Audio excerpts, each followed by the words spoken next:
Estamos de volta com o Estúdio I. A gente fala agora da crise no estado do Rio de Janeiro. O governo começa a discutir novas medidas de contenção de gastos esta semana. A Polícia Militar do Rio de Janeiro está reforçando a segurança aqui em frente à Assembleia Legislativa depois das manifestações da semana passada em frente à sede do Legislativo. Também há funcionários terminando de instalar grades em volta do prédio da Alerj. O pedido de reforço foi feito pela Controladoria da Assembleia Legislativa do Rio e essas grades vão custar R$20 mil de despesas por mês. Essas grades foram colocadas em volta de todo o prédio antes do começo da discussão das medidas do governo que devem acontecer na próxima quarta-feira. Entre as medidas previstas estão a suspensão de reajustes salariais já concedidos, o aumento da contribuição previdenciária, o corte de gratificações pagas a comissionados e também fim de programas sociais e a extinção de órgãos públicos. A crise financeira do estado do Rio de Janeiro é tão grave que o governador Luiz Fernando Pezão falou, inclusive,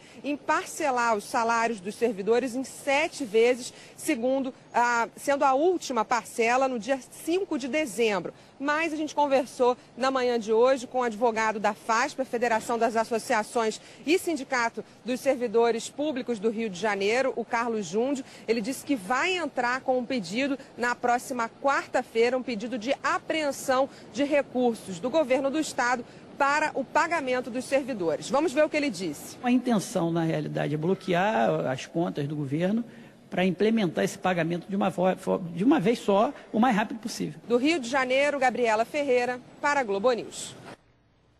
É uma situação bastante complicada aí para o Rio de Janeiro, não só para o Rio, né? Tem outros estados também enfrentando situação financeira, mas esse pacote que foi anunciado pelo governador Luiz Fernando Pezão gerou bastante discussão, aliás, manifestações até passando do limite, né, com aquela invasão aí que a Bárbara até falou da Assembleia Legislativa, porque tem temas aí que envolvem dinheiro, envolvem programas sociais.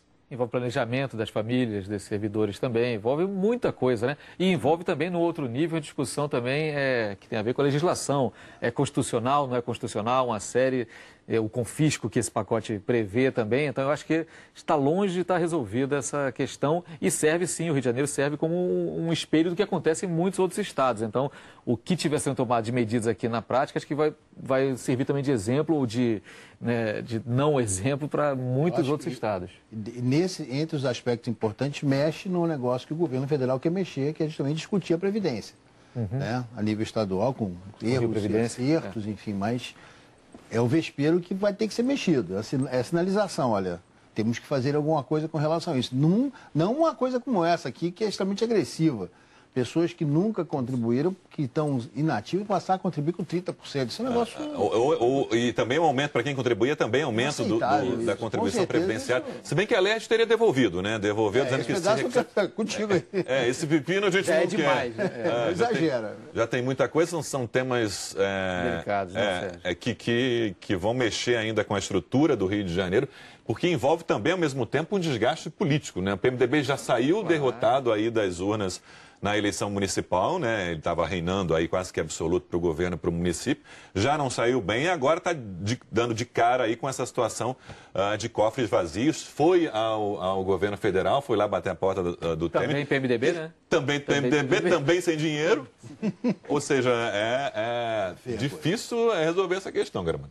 Não, o que eu sempre acho é o seguinte, a gente tem exemplos na história de a Inglaterra durante a guerra, a França, até os próprios Estados Unidos, em que havia uma comoção nacional por causa de um problema que afetava a todos. Então, precisamos que você dê sua cota de sacrifício. E o cidadão dava. Agora, nesse caso, de alguns estados brasileiros, o cidadão olha e fala assim, vem cá, mas por que o meu estado está assim?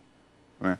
É má gestão... Entendeu? É corrupção, é roubo, é inversão de valores, é incentivo a gente que não precisava. É super salário aqui e ali. É super salário aqui e ali. É o tal do auxílio isso, auxílio aquilo, aquelas mordomias. Você fala, pô, mas então agora eu vou ter que fazer o esforço? Claro. E sabe o que chega a assustar também? É porque no mesmo semestre em que a gente estava comemorando toda a estrutura que foi montada para a Olimpíada, o astral que a cidade, nesse caso a cidade, né, mas representando o Rio de Janeiro como um todo, ficou no mês de agosto, todo mundo eufórico, etc. Pouco tempo depois...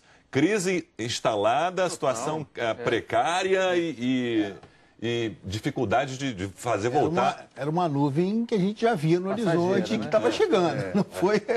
Não, e outra coisa, a gente está falando de simbolismo aqui no início do programa também, então por que não fazer então gestos simbólicos? Pode até não mudar lá na frente, mas simbólicos.